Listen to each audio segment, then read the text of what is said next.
VP Rauf Areekode block പഞ്ചായത്തിലേക്ക് മൈത്ര ഡിവിഷനിൽ നിന്നും UDFന്റെ സ്ഥാനാർത്ഥിയായിക്കൊണ്ട് കോണി ചിഹ്നത്തിൽ മത്സരിക്കുന്നു.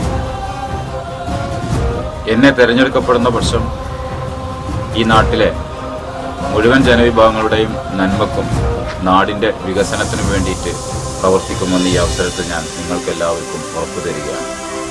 ആയതുകൊണ്ട് എനിക്ക് നിങ്ങളെല്ലാവരും കോണി ചിഹ്നത്തിൽ വോട്ടുകൾ രേഖപ്പെടുത്തിക്കൊണ്ട് എന്നെ വിജയിപ്പിക്കണമെന്ന് വിനീതമായിക്കൊണ്ട് ഞാൻ അപേക്ഷിക്കുന്നു.